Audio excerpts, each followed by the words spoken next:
اعوذ باللہ من الشیطان الرجیم، بسم اللہ الرحمن الرحیم۔ تمام تعریفیں اس پروردگار عالم کے لیے ہے جو عالمین کا پالنے والا ہے۔ درود و سلام ہو محمد و آل محمد علیہ السلام پر۔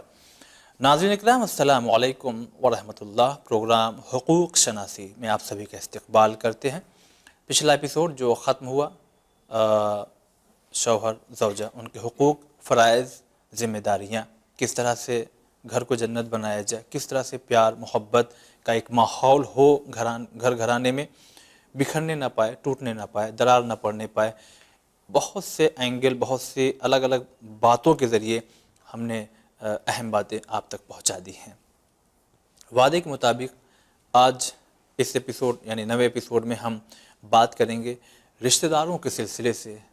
اس سلسلے سے فرائض کیا ہیں، حقوق کیا ہیں؟ جی آئیے جانتے ہیں۔ ہمارے ساتھ میں موجود ہیں حجت الاسلام والمسلمین عالی جناب مولانا سید صفی حیدر صاحب، جو کہ تنظیم المکاتب، انڈیا کے کونے کونے، گاؤں، شہر، قصبے، ہر جگہ یہ علم پھیلانے کا ایک عظیم ذریعہ بنا ہوا ہے اور پوری طریقے سے خدمت انجام دے رہے ہیں۔ آئیے روبرو کراتے ہیں۔ آغا السلام علیکم ورحمۃ اللہ۔ وعلیکم السلام ورحمۃ اللہ وبرکاتہ۔ کیا ہے حکم، کیا ہے رشتہ داروں کے ساتھ، فرائض کیا ہے، حقوق کیا ہے؟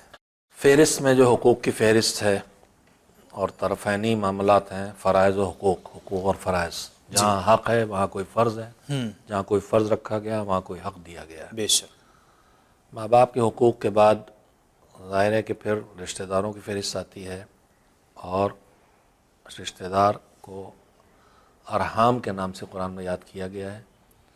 رحم ماں کے جسم کا وہ حصہ ہے جس میں 9 مہینے بچہ رہتا ہے۔ اس صلہ رحم کا مطلب یہ ہے کہ اس رشتے کو جو اللہ نے جو خون کا رشتہ دیا ہے، اچھا، اس خون کے رشتے کو جوڑ کے رکھو۔ واہ، اچھا۔ اور ان خون کے رشتوں کو توڑ دینے والے کے لیے جو بدترین مصیبت ہے وہ یہ ہے کہ حضور کی خدمت میں ایک شخص نے کسی نے کہا تھا کہ ہمارے کنبے کے لوگ ہیں، چچا زاد بھائی ہیں اور لوگ ہیں، میں نے بہت کوشش کی ان سے جوڑ کے رکھوں اپنے خود کو، لیکن وہ مانتے نہیں ہیں، وہ الگ ہوئے جاتے ہیں، چھوڑ دیا انہوں نے ہم کو۔ اب میں نے بھی سوچ لیا ہے۔ تو پیغمبر نے پوچھا کیا سوچ لیا تم نے؟ ہم نے سوچا ہم بھی ان کو چھوڑ دیں گے۔ تو پیغمبر نے فرمایا اذن یرفضکم اللہ جمیعا، انہوں نے تو تم کو چھوڑ ہی دیا ہے، تم بھی ان کو چھوڑو گے تو تم سب کو خدا چھوڑ دے گا۔ اللہ، اور خدا جس کو چھوڑ دے اس کا حشر کیا ہونا ہے یہ ہم سوچ نہیں سکتے ہیں۔ خدا ہمیں نہ چھوڑے کبھی زندگی میں، اس کا اندازہ اس سے لگ سکتا ہے کہ حضور کی سیرت میں ہے کہ مدینے میں آپ راہ چل رہے تھے، راستے طے کر رہے تھے، ایک بار رکے، آسمان کی طرف چہرہ اٹھایا، ہاتھ اٹھائے اور دعا کی اللہم لا تکلنی الی نفسی طرفۃ عین ابدا، مالک پلک جھپکنے میں جتنی دیر لگتی ہے اتنی دیر کے لیے بھی مجھے میرے حوالے نہ کر دینا، مجھے چھوڑ نہ دینا۔ اللہ، روایات میں ہے کہ ایک اتنی دیر کے لیے جناب یونس کی طرف سے اللہ نے اپنی توجہ ذرا سے ہٹا لی تھی، اچھا، اس لیے کہ انہوں نے اس قوم کے لیے بد دعا کر دی تھی جو توبہ کرنے کی طرف مائل ہو رہی تھی۔ تو کیا مصیبتیں جناب یونس میں آئی ہیں، صحیح بات۔ پلک جھپکنے ذرا سی توجہ ہٹائی تھی۔ تو اگر اللہ ہٹا لے اپنی توجہ ہماری طرف سے، خدا نخواستہ معاذ اللہ، تو کیا حشر ہونے والا ہے ہمیں پتہ نہیں ہے۔ اور یہ کام ہو جائے گا اگر ہم نے اپنے رشتہ داروں کو چھوڑ دیا، تو رشتہ داروں کو نہیں چھوڑا اللہ ہمیں چھوڑ دے گا۔ یعنی آپ کی اس جوابات کے ذریعے یہ بات سمجھ میں آ رہی ہے کہ شاید اللہ کی نظر کرم ہٹ جانے کی بنا پہ ہی جو حضرات رشتہ داروں سے رشتے توڑ دیتے ہیں، تبھی شاید ان کی موت بھی جلدی آتی ہے، جو حدیث کے ذریعے، تبھی شاید وہ روزی روزگار کے لیے پریشان اس کے ہیں۔ نقصانات بےحد ہیں، روایات میں ان کی تفصیل بھی آئی ہے، روزی کم ہو جانا، عمر کم ہو جانا، برکت اٹھ جانا، آخرت کی بربادی، لیکن وہ سب نتائج ہیں جب اللہ نے نگاہ ہٹا لی۔ صحیح بات ہے۔ تو اب جو نہ ہو جائے وہی کم۔ لیکن کبھی کبھی کیا ہوتا ہے، یہ بہت سے لوگوں کے سوالات ہیں، ارے کتنا زیادہ ہم ان کے ساتھ محبت سے پیش آئیں، وہ ہے ہماری بھی تو ایک عزت ہے سماج میں، معاشرے میں، وہ ہیں کہ ہماری انسلٹ کیے پڑے ہوئے ہیں، وہ ہیں کہ ہمارے باپ دادا، گھر والے، ماں بہن سب کو بالکل گرا پڑا سمجھتے ہیں اور نہ جانے کیا کیا کہہ دیتے ہیں، ہاتھ بھی اٹھ جاتا ہے۔ کب تک برداشت کرنا چاہیے؟ جناب ابو ذر سے پیغمبر کی گفتگو کا ایک حصہ ہے اچھا، کہ جب غیبت سے روکا تھا تو جناب ابوذر نے ہمارے جیسے بیوقوفوں کے لیے سوال کیا ہوگا، صحیح بات. ان کو ضرورت نہیں تھی کہ وہ بات جو عیب ہے اس میں، برائی ہے، وہی ہم تذکرہ کریں تو بھی گناہ ہے. تو پیغمبر نے فرمایا وہی تو غیبت ہے، وہی تو غیبت ہے. اور اگر نہیں ہے وہ بیان کرو وہ بہتان ہے، بہتان. اور بڑا جرم ہے. جی. تو مسئلہ یہی ہے کہ انہوں نے ہم کو چھوڑ دیا چاہے جو کچھ کر ڈالیں. اب ہم ان کو چھوڑ بیٹھے تو پھر ہمارا ہنر کیا رہا؟ جگہ تو وہی ہے کہ جب تم سے پیغمبر نے خصوصیت سے کہا ہے سل رحمک و ان قطعک، اپنے رشتوں کو جوڑ کے رکھو چاہے تمہارے رشتہ دار نے تم سے توڑ کے رکھا ہو، وہ لاکھ توڑے رہے تمہیں اپنی طرف سے توڑنا نہیں ہے، جوڑے رکھنا. اپنی طرف سے جوڑے رہنا، پہل نہیں کرنا ہے. توڑنا نہیں ہے. اچھا ٹھیک ہے. ہم مطلب پوچھنا چاہیں، ہم بار بار پہل کر رہے ہیں، وہ پہل ہمارے سے مراد کیا ہے؟ یعنی ٹھیک ہے وہ ہمارے شادی میں نہیں آئے، ہمارے گھر کی کسی شادی میں ہم ان کے یہاں جا رہے ہیں، پھر کوئی موقع پڑا دیکھیے پھر وہ جوڑنا نہیں اور آئے. توڑنا جو ہے یہ ایک عوامی چیز ہے. جی. کس کا کتنا کس سے رشتہ ہے وہاں جوڑ کے رکھنا اور توڑ کے رکھنا کیا. سگے بھائی سے رشتہ جوڑنا کیا ہے، جی. ایک دور دراز کے رشتہ دار سے رشتہ جوڑنا کیا ہے، دونوں میں فرق ہے. فرق ہے. سگے بھائی سے ان کی ہر چیز، ان میں ہم میں کوئی خاص فرق ہی نہیں ہے. ان کی بیٹی کی شادی میری بیٹی کی شادی ہے، ان کے بیٹے کی شادی میرے بیٹے کی شادی ہے، ان کی بیماری میری بیماری ہے، تو بالکل اپنے جیسا معاملہ.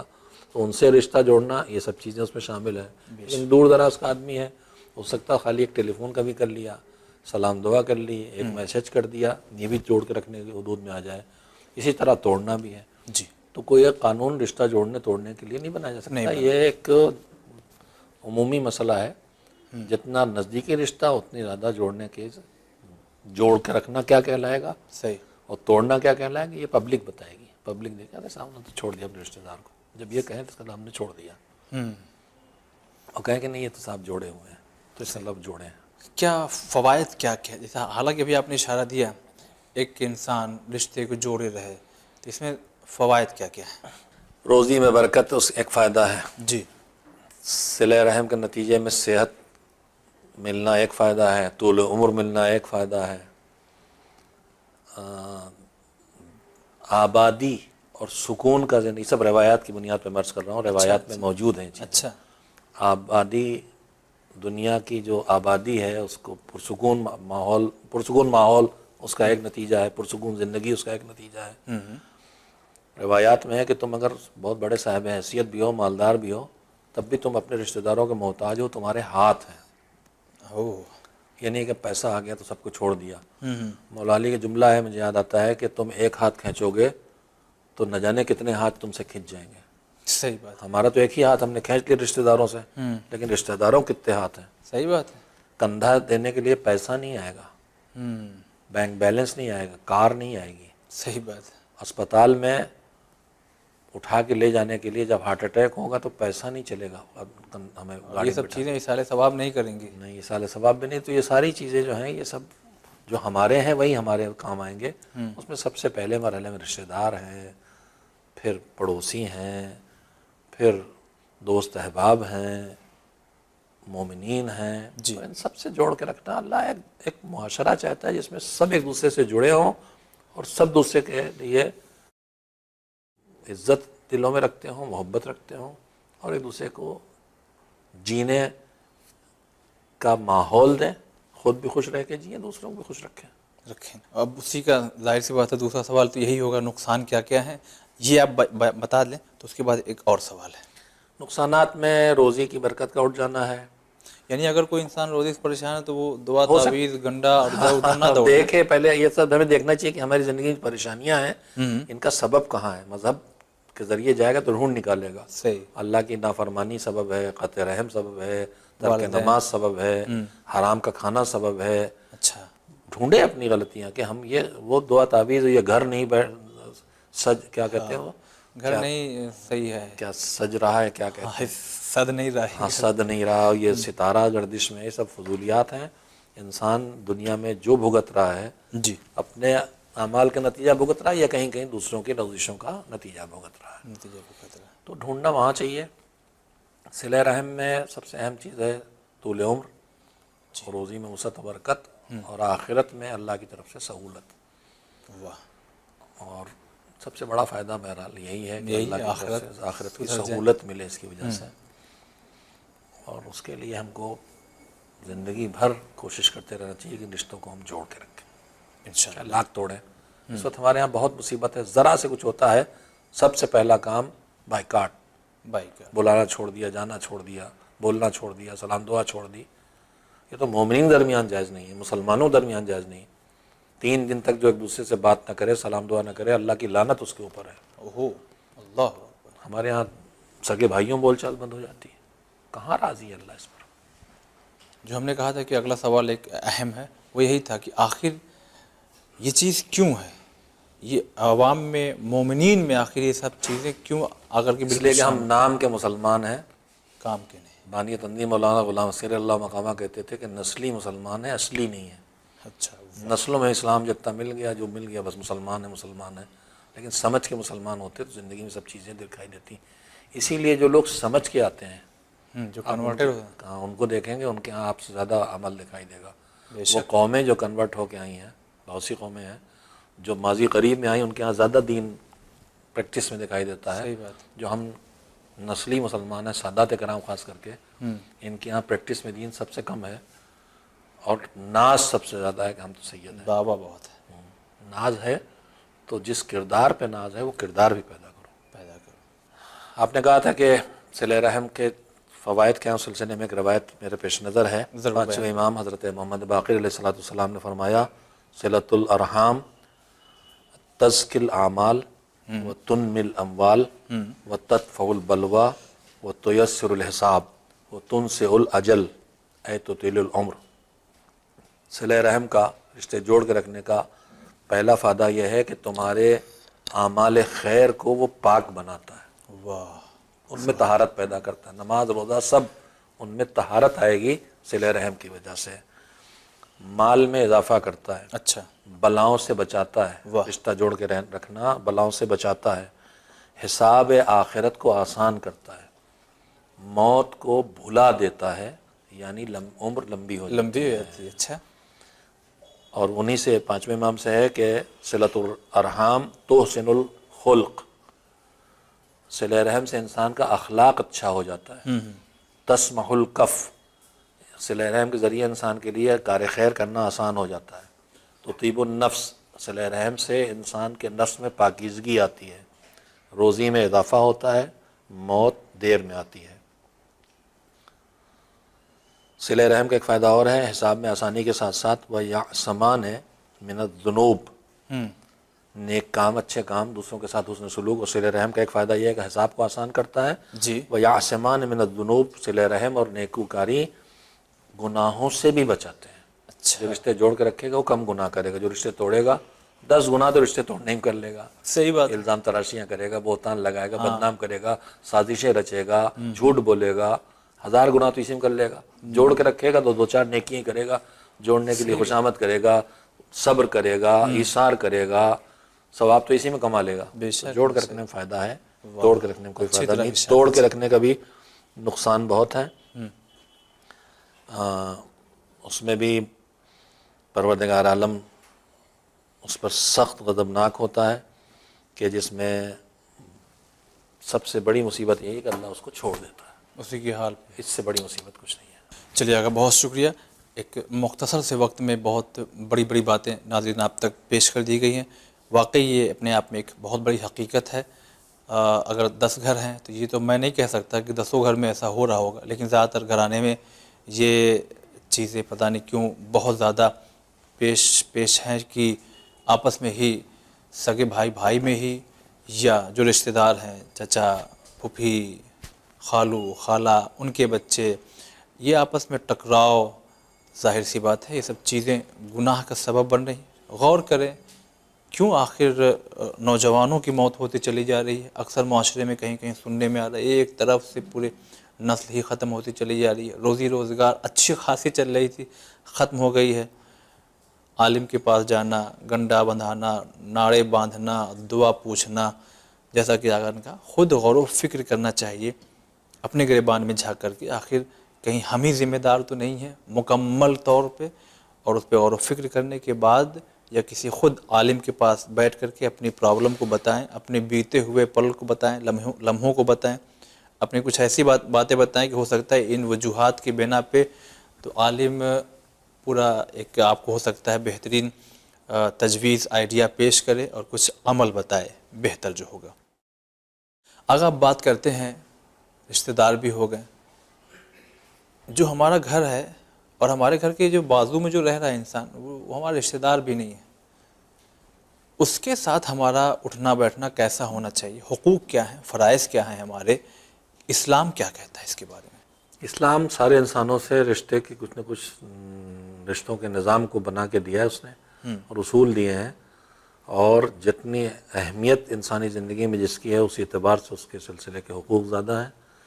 ان میں سے ظاہر ہے کہ ماں باپ ہیں, میاں بیوی ہیں, پھر اولاد ہے, پھر دوسرے رشتہ دار ہیں.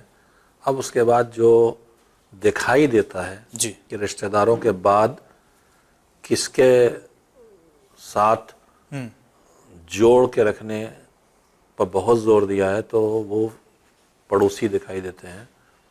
پیغمبر خدا صلی اللہ علیہ وآلہ وسلم نے فرمایا کہ اللہ نے پڑوسیوں کے بارے میں اتنی مجھے ہدایات دی, اتنی دی کہ میں نے سوچا کہ شاید پڑوسی کو اللہ وارث بھی بنا دے گا. یعنی پراپرٹی بھی, وراثت ملنے والی. اچھا, اتنی ان کو اہمیت ملی کہ پیغمبر میں نے سوچا کہ شاید ان کو اللہ وارث بھی بنائے گا. جیسے رشتہ دار وارث ہوتے ہیں, نزدیک کے ہیں تو وہ نہیں ہیں تو ان سے دور والے, وہ نہیں تو ان سے دور والے. پہلے مرحلے ماں باپ اولاد ہے, وہ نہیں ہے تو بھائی بہن ہے, جی وہ نہیں ہے تو چچا پھوپھی ماما خالو ہیں, پھر ان کی نسلیں ہیں.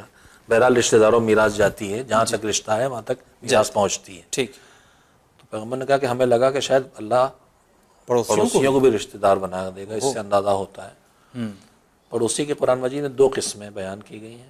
ایک پڑوسی بھی ہے, رشتہ دار بھی ہے. اچھا, ایک رشتہ دار نہیں مگر پڑوسی ہیں. جی پڑوسی اور رشتہ دار دونوں ہیں تو اس کا حق دوہرا ہے, رشتہ داری والا بھی ہے, پڑوس والا بھی ہے. ٹھیک ہے. جو صرف پڑوسی رشتہ دار نہیں, اس کا پڑوسی کا حق ہے. مگر پڑوسی کے بھی پیغمبر کے ارشاد کی روشنی میں کہ اس کے بھی 3 حق ہو. کوئی پڑوسی جس کے 3 حق ہوتے ہیں, کوئی 2, کوئی 1. اچھا, ایک پڑوسی وہ ہے جو رشتہ دار بھی ہے, مومن بھی ہے, انسان بھی ہے. ایک پڑوسی جو ہے رشتہ دار نہیں, مومن اور انسان ہے. ایک پڑوسی وہ ہے جو نہ رشتہ دار ہے نہ صاحب ایمان ہے مگر انسان تو ہے. صحیح بات, انسان تو ہے. تو جو صرف انسان ہے, اس کا نہ بھی رشتہ دار ہے نہ میرا ہم مذہب ہے, وہ اللہ کو ہی نہیں مانتا ہے یا اس دین کو نہیں مانتا جو میرا دین اسلام کا قائل نہیں ہے, کسی اور دین کا قائل ہے یا کسی دین کا قائل نہیں, پڑوسی ہے, جی انسان ہے, تو اس کا بھی حق ہے. اچھا اس کا حق یہ ہے کہ بہت ہیں اس کے حقوق, رشتہ داروں جیسے ہی ہیں تقریباً. اچھا, جیسے رشتہ داروں کو حقوق ہیں تقریباً ملتے جلتے ہیں. ان کے کام آئے, ان کی مصیبت کے وقت کھڑا ہو, ان کا خیال رکھے, ان کی کمیوں کو نہ ڈھونڈے, ان کی کمیوں کو چھپائے. یہ ساری چیزیں ہیں جو پڑوسی کا ہمیں خیال رکھنا ہے, اور جس کے بغیر آدمی, پیغمبر نے فرمایا ہے کہ جس کے گھر میں پڑوس میں کوئی آدمی بھوکا سوئے جی, اور یہ بھرے پیٹ سوئے تو وہ ہمارا نہیں ہے, اتنا حق ہے اس کا. صحیح. نہیں, اس میں تو ہمیں معلوم ہونا چاہیے نا کہ بھوکا ہے. ٹھیک ہے, وہ تو اگر نہ معلوم ہونا ہے تو چاہیے, تو نہیں کہ معافی. ہمیں نہیں معلوم ہے نہیں چلے گا.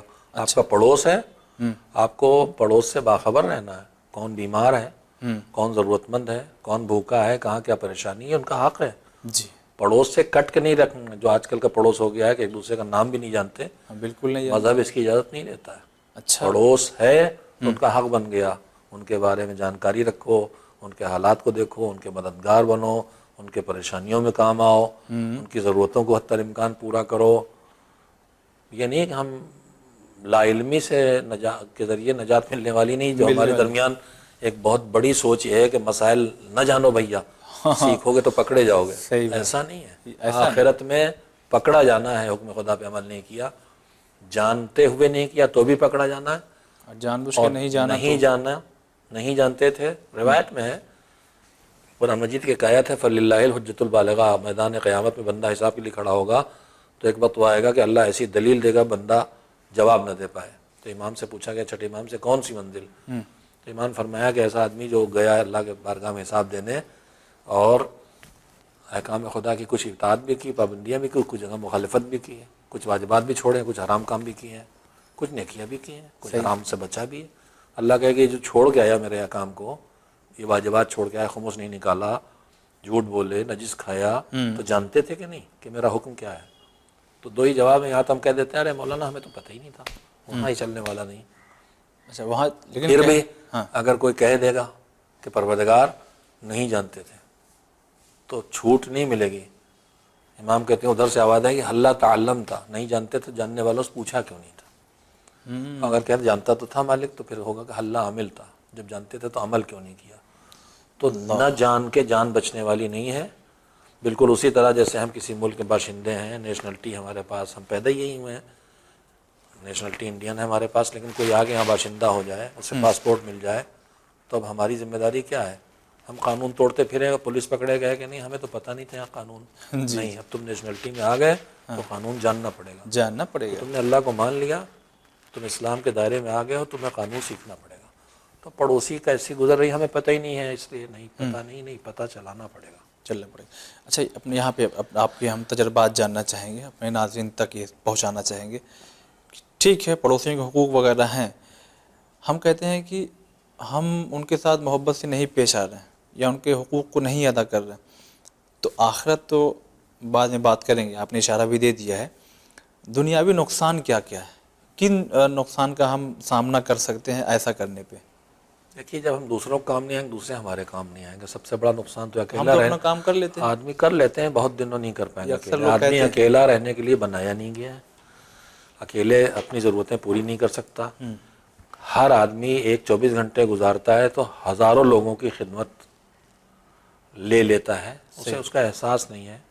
ایک لقمہ روٹی جو منہ میں جا رہی ہے، گیہوں بونا، کاٹنا، بیچنا، لادنا، پیسنا، پکانا، اور اس بیچ میں کتنے سروسز ہیں، کتنے 100 لوگ اس میں لگیں تو ایک لقمہ مجھ تک پہنچائے۔ تو میں انسانوں کے درمیان بنا ہوں، ان سارے انسانوں کے بغیر میں جی نہیں سکتا ہوں۔ میرا خیال ہے کہ میں اکیلے زندگی بسر کر رہا ہوں، ہزاروں لوگ میری خدمت روز کر رہے ہیں، ہر وقت کر رہے ہیں، تب میں اپنی زندگی بسر کر رہا ہوں، واہ، ان کا میں محتاج ہوں۔ اب ان میں جو میرے ارد گرد ہیں ان کا زیادہ ضرورت مند ہوں، تو ٹھیک ہے چھوڑ کے دیکھ لے، اچھا نتیجہ سامنے آئے گا۔ اچھا یہ حدیث کی روشنی میں اکثر یہ باتیں سننے میں آ جاتی ہے کہ اگر گھر بھی خرید رہے ہو تو پہلے دیکھ لو پڑوسی کیسا ہے، اچھا یہ وجہ کیوں؟ اس لیے کہ اگر ایک خراب پڑوسی، دعا ہے معصومین کی دعا ہے کہ پروردگار مجھے برے پڑوسی سے بچا۔ ہاں ہاں برا پڑوسی ملے گا جینا دوبھر کرے گا، آپ کی کمیوں کو ڈھونڈے گا، پھیلائے گا، اچھا آپ کے عیوب کی جستجو کرے گا، آپ کو تنگ کرے گا۔ تجربہ ہو جاتا ہے برے پڑوسی کی، یہاں گاڑی کیوں کھڑا کی، یہاں شور کر رہے ہیں آپ، ہارن بجا دیا آپ نے، سب ہے نا سامنے۔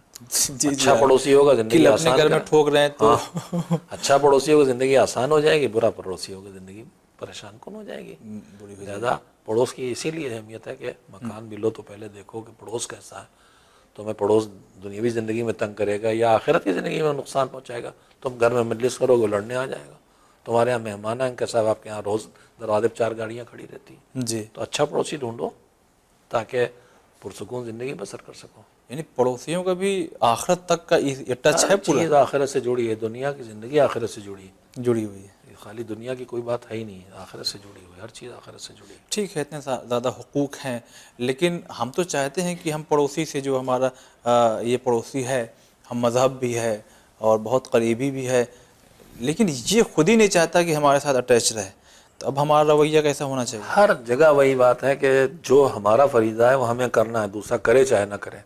اچھا ہر رشتے میں، ہر جگہ ہماری اپنی ڈیوٹی وہ ختم نہیں ہو جائے گی، دوسرا نہیں کرتا تو اس کی وجہ سے ہماری ڈیوٹی ختم ہو جائے گی۔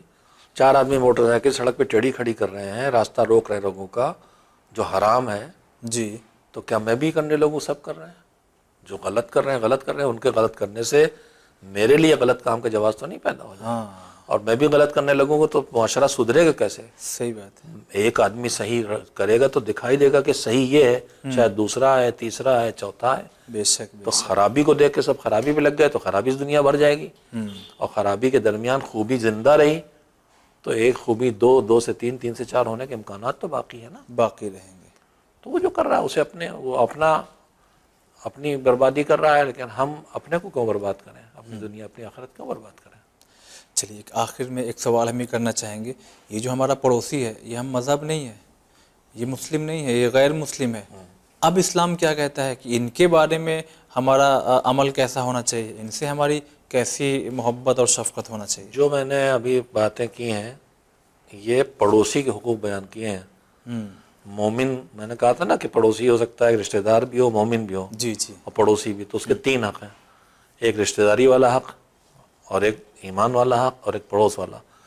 لیکن وہ جو صرف پڑوسی ہے، نہ صاحب ایمان نہ رشتہ دار، اس کا پڑوس کا حق ہے. جی. اور یہ جو میں باتیں اتنی دیر سے ہم آپ کر رہے ہیں، حق اس کا خیال رکھنا، اس کی مشکلات سے اس کو بچانا، اس کے کمیوں کو چھپانا، تو یہ اس پڑوسی کا حق ہے جو پڑوسی ہے، چاہے وہ کوئی ہو، چاہے وہ کافر ہے، بت پرست ہے، کوئی بھی ہے، پڑوسی ہے تو اس کا یہ حق بنتا ہے. حق بنتا ہے. ہمارے درمیان بہت سی مصیبتیں ہیں آج کل، پڑوس کی کمیوں کو ڈھونڈتے پھرتے ہیں. ابھی میں روایت پڑھ رہا تھا جی. کہ ایک پڑوس کے گھر میں نگاہ ڈالے اور کسی نامحرم کا جسم کا کوئی حصہ دیکھ لے، بال یا کچھ بھی، تو لعنت ہے پروردگار اس کے اوپر، اللہ اور آخرت برباد کی اس نے اپنی. صحیح.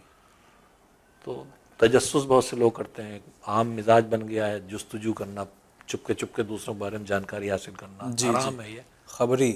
ہاں، پڑوسیوں کے لیے بھی حرام. اچھا. پڑوسی کے لیے تجسس جائز نہیں کہ ہم اس کی ذاتی زندگی میں جا کے کوشش کریں، پتہ چلیں کہ اس کی ذاتی زندگی کیا ہے، حرام ہے. اچھا ٹھیک ہے. لیکن کبھی کبھی ایسا محسوس ہوتا ہے لوگوں کو کہ اسلام نے کہیں کہیں تو بیڑی ڈال ہی دی ہے پیروں میں، یہ تو بت پرست ہے، وہ تو ہمارے یہاں آ جائے تو ویلکم، لیکن ہم نہیں جائیں گے نا، ان کا جو تہوار ہے یا ان کے جو سسٹم ہے ان کے ہاں ہم کیسے. پڑوس کے حقوق کا خیال رکھنے کا مطلب یہ نہیں ہے کہ ان کے پڑوس میں ہیں تو ہم ان کے رسم و رواج پہ عمل کرنے لگیں یا ان کی خیال سے ہم وہ کام کریں جو شریعت نے جن کی اجازت نہیں دی ہے. پڑوس خیال کرنے کا مطلب یہ ان کی مشکل میں کام آئیں، ان کے مصیبت پہ کھڑے ہوں، اچھا. ان کے عیوب کو چھپائیں. یہ تھوڑی مطلب ہے کہ وہ جو پوجا کر رہے ہیں تو ہم بھی پوجا کریں جا کے. اچھا. اس کا یہ مطلب تھوڑی. ٹھیک ہے، ان کا تہوار ہے، سلیقے سے ہم ان کے نہیں، وہ ہمیں بلاتے ہیں تو ہم جائیں. نہیں، ہر چیز میں ہم پڑوس کا یہ مطلب نہیں کہ ہم ان کے پابند ہو گئے، ہمارے حاکم ہیں. اچھا. جائیں، لیکن وہاں نہیں جائیں گے جہاں کوئی گناہ ہو رہا ہے. اچھا، وہاں نہیں جائیں. کسی عبادت میں کسی ایسے کام کو نہیں کریں گے ان کے ساتھ بیٹھ کے جو ہماری مذہب جس کی ہمیں اجازت نہیں دیتا ہے. ان کے حق تو اس طرح سے تو دوری پیدا ہو جائے گی. نہیں، دوری کو پیدا ہوگی، ہم اس کے کام آئیں گے. وہ کہہ رہے ہیں کہ ہم تو آپ کے ہر چیز میں شامل ہیں نہیں تو اور آپ کٹے جا رہے ہیں. نہیں تو ان کو آپ اتنا پڑوسی ہیں تو بے تکلف ہو کے سمجھائیے گا کہ ہم آپ سے زبردستی نہیں کر رہے ہیں کہ آپ ہمارے ساتھ نماز پڑھیں. کہ ہم کب کہتے ہیں آپ سے آپ جماعت میں ہیں ہمارے یہاں؟ جی. ہم آپ سے کب کہتے ہیں کہ آپ ہمارے یہاں مجلس میں بیٹھ کے آ کے روئیں؟ تو پڑوس کے حقوق کا یہ مطلب تھوڑے کہ یہ سب کیا جائے، حدیں ہیں اس کی. واقعی کھل کے سمجھانا چاہیے بیٹھ کر کے محبت سے. بھائی مذہب ہے اپنا اپنا، اپنے اپنے مذہب پہ عمل کر رہے ہیں، اس میں کیا بات ہے؟ آپ اپنے مذہب پہ عمل کر رہے ہیں، اچھی قابل قدر ہیں آپ، کہ جو صحیح سمجھ رہے ہیں وہ کر رہے ہیں. ہم اپنے مذہب پہ عمل کر رہے ہیں، جسے ہم صحیح سمجھ رہے ہیں اسے کر رہے ہیں. چلیے آگے، بہت شکریہ ادا کرتے ہیں. واقعی جتنے بھی ہم لوگوں نے موضوعات پہ گفتگو کی ہے، وہ اگر ایک ایک موضوع کو ہم لوگ پوری باریک بینی سے بھی لے جایا جائے تو بہت بڑے بڑے موضوع تھے، مگر ہم لوگوں نے ناظرین آپ لوگوں کی آسانی کے لیے موٹی موٹی باتیں آسان لفظوں کے ساتھ یوں کہیں